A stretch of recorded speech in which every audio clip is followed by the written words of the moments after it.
Friends, मैं संदीप और आप देख रहे हैं एसपीजी गांव से शहर तक। आइए हम दिखाते हैं आज की सबसे बड़ी खबरें। एक बच्चा है, अपने घर से दरी लेके आता है, क्लास के अंत में जहाँ जूते चप्पल रखे उसके पास में बिछाता है, बैठता है, बाद में लेके जाता है। उसके साथ कोई खाना भी नहीं खाता है, उसको पानी पीने की अनुमति नहीं है। आपने ये सब नहीं झेला होगा, उस बच्चे का सोचिए। जो उसको दूर से पानी देगा तो वो पिएगा। देश के इतिहास में पहली बार लड़कियों की पढ़ाई लिखाई की व्यवस्था की। आज ये जो बच्चियां बैठी हैं, तो आज अब घर के अंदर चौका कर रही होती, चूल्हा चौका कर रही होती, और यहां तक कहा कि तुम्हारे पैर में जूते हो ना हो, हाथ में किताब होनी चाहिए।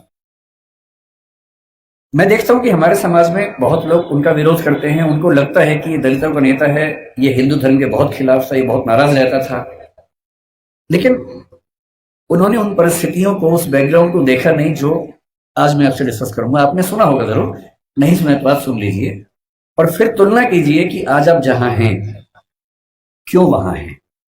अगर अंबेडकर साहब ना होते या ज्योतिबा फुले ना होते, उसके 500 साल पहले कबीरदास ना होते, उसके 2000 साल पहले बुद्ध ना होते, तो दरअसल हम वहां नहीं होते जहां जब बैठे। क्या उन्होंने क्या झेला अंबेडकर जी ने? जब वो 6 साल के हुए, यही पैदा हुए, यही उनका घर है, मुझे बताया गया इसी घर में उनका जन्म हुआ। आप लोग कितने सौभाग्यशाली है कि आप यहाँ आते हैं। मैं तो पहली बार जीवन में आया हूं। तो जब वो पैदा हुए इसी जगह है, क्योंकि उनका सौभाग्य था कि वो एक सूबेदार के बेटे थे, इसी सेना में काम करने वाले। वो जिस समाज में थे, उस समाज के बच्चे स्कूल में नहीं पढ़ते थे, उनको पढ़ने की अनुमति नहीं थी।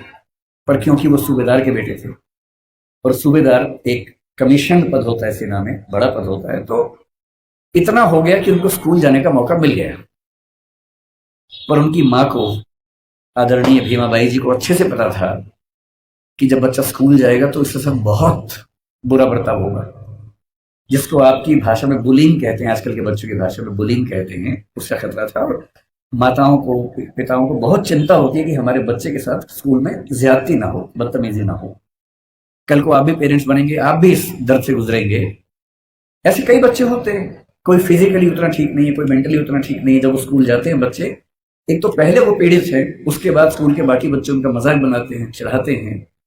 पेरेंट्स को इतना दर्द होता है इस बात से, लेकिन क्या करें। तो उनकी माता जी ने, भीमाबाई जी ने कहा कि देख बेटा, स्कूल जा रहा है, पहले ही समझा रही हूं, बहुत बुरे अनुभव होंगे, लड़ना मत, झगड़ना मत, विद्रोह करके छोड़ मत देना, क्योंकि पढ़ाई करोगे वो अकेला रास्ता है कि कुछ बड़ा कर पाओगे जीवन में, वरना कोई दूसरा रास्ता नहीं है। इस बात को उस छोटे से बच्चे ने मन में बिठा लिया। वो स्कूल गया। उस स्कूल में पहली बार कोई ऐसा बच्चा आया था जो समाज के अछूत कहे जाने वाले समुदाय का हिस्सा था। जो बाकी बच्चे थे बुरे नहीं थे, पर वो भी अपने अपने घर से सीख रहे थे, अपने समाज से सीख रहे थे। उनको ये पता था कि ऐसे बच्चों के साथ नहीं बैठना है, दूर रहना है। तो व्यवस्था हुई कि वो स्कूल में क्लास के सबसे अंत में, जहां सारे बच्चों के जूते चप्पल रखे हैं, उसके पड़ोस में एक दरी छोटी सी बिछा के बैठेंगे, और दरी भी खुद लेके आएंगे ताकि स्कूल में कोई और व्यक्ति अपवित्र ना हो।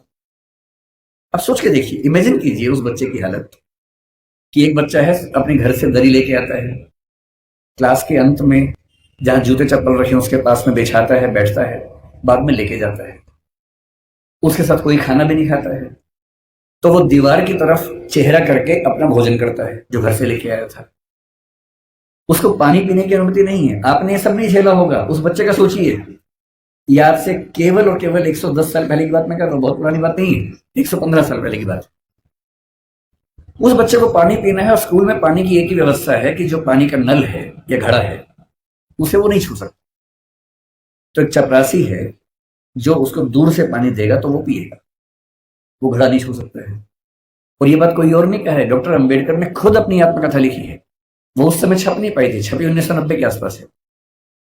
अंग्रेजी में उस आत्मकथा के कुल 6 अध्याय हैं। उसका नाम है वेटिंग फॉर ए वीजा, ये उन्हीं की पुस्तक है। उसमें केवल 6 अध्याय हैं, जिनमें से 4 अध्यायों में उन्होंने अपने अनुभव बताए हैं और 2 में बाकियों के अनुभव बताए हैं।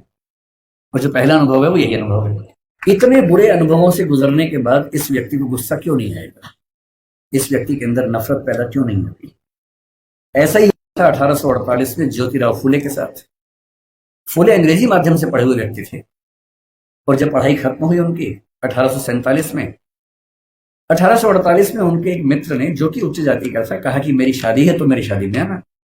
इनको भी लगा ठीक है चलता हूं, उसी शादी में चले गए।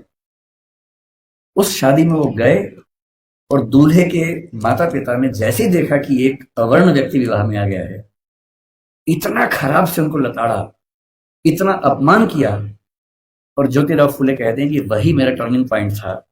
मुझे इस अपमान और इस जिल्लत से सिर्फ खुद को नहीं, अपने समाज के हर व्यक्ति को बाहर निकालना था। और इसलिए 1848 में उन्होंने पहली बार लड़कियों का स्कूल खोला, अपनी पत्नी को पढ़ाया, देश के इतिहास में पहली बार लड़कियों की पढ़ाई लिखाई की व्यवस्था की। आज ये जो बच्चियां बैठी हैं, अगर फुले न होते तो आज आप घर के अंदर चौका कर रही होती, चूल्हा चौका कर रही होती, यहाँ ना बैठी होती। इसलिए जिन व्यक्तियों की वजह से हम अच्छा जीवन जी रहे हैं, उनके प्रति कृतज्ञ होना हमारा धर्म है, हमारी जिम्मेदारी बनती है। इतनी खराब परिस्थितियों के बाद जो व्यक्ति इतना आगे बढ़ा, उसने देश के लिए क्या क्या किया, हल्का सा अंदाजा ये भी आपको। उनके जीवन का उससे बड़ा पक्ष जो मेरी नजर में है वो महिलाओं के बारे में। आपको अंदाजा नहीं होगा शायद, जब भारत का संविधान बना उन्होंने बहुत जिद की, और ये बात 1935-36 से ही शुरू हो गई थी, आजादी की बात तक चलती रही, कि महिलाओं को बराबरी मिलनी चाहिए और महिलाओं को बराबरी देने के लिए यूनिफॉर्म सिविल कोड का आना बहुत जरूरी था, जिसको आजकल हम बोलते हैं समान नागरिक संहिता। यूनिफॉर्म सिविल कोड आज सरकार कह रही है कि हम लेके आएंगे। ये जिद जिस व्यक्ति की थी वो डॉक्टर अंबेडकर थे। उनको पता था कि जब तक सामाजिक कानून सभी धर्मों में पुरुष और महिला के लिए बराबर नहीं होंगे, तब तक महिलाएं आगे नहीं बढ़ सकती हैं। और उन्होंने कहा था, मैं किसी समाज की प्रगति का अनुमान इस बात से करता हूं कि वहां महिलाओं की हालत कैसी। अगर महिलाएं पढ़ी लिखी नहीं है, वो घर के अंदर बंद है, तो समाज कैसे प्रगति करेगा। वो नेहरू जी से लड़ गए। जिस सरकार में वो कानून मंत्री थे, 1946 से 51 के बीच का जो दौर था, उन्होंने नेहरू जी से, जो प्रधानमंत्री थे, खूब झगड़ा किया कि यूनिफॉर्म सिविल कोड आप लेके आइए। उस समय नेहरू जी का मानना यह था कि 1951 के पहले आम चुनाव होने के बाद, जनता से विश्वास लेने के बाद मैं लेके आऊंगा। और अंबेडकर साहब ने नाराज होकर इस मुद्दे पर देश के कानून मंत्री के पद से इस्तीफा दिया और एक भाषण दिया जिसमें कहा कि नेहरू जी ने अपने वायदे को निभाया नहीं है और महिलाओं की बराबरी के लिए जो प्रयास करना चाहिए वो प्रयास कर नहीं रहे। और फिर 1956 में उनकी मृत्यु होने से 1 साल पहले, 1.5 साल पहले, जो हिंदू कोड बिल था, Hindu code bill uniform civil code का एक बड़ा हिस्सा था जो हिंदू समाज के बारे में था, उसको 4 कानूनों के रूप में नेहरू जी ने पारित करवाया, जिसमें से एक हिंदू मैरिज एक्ट है, एक हिंदू सक्सेशन एक्ट है। और यदि आज हिंदू समाज की महिलाओं को वो सारे अधिकार मिल पाए हैं जो हिंदू पुरुषों को मिलते हैं, तो उसके पीछे जिम्मेदार सबसे बड़ा यदि कोई एक व्यक्ति है तो वो डॉक्टर अंबेडकर है। इसलिए भारत की महिलाओं को, आप जिस भी धर्म को मानते हो, मुस्लिम समाज पर यूनिफॉर्म सिविल कोड उस समय लागू नहीं करवा पाए वो, अब शायद वो भी होगा। और किसी भी समाज हो, हिंदू समाज हो, मुस्लिम समाज हो, कोई भी समाज, यदि उस समाज की महिलाओं के साथ बराबरी नहीं है तो राज्य की जिम्मेदारी बनती है कि वो कानून बनाकर बराबरी लाए। और ये विचार मुख्य रूप से अंबेडकर जी का ही था, जिसकी वजह से आज हम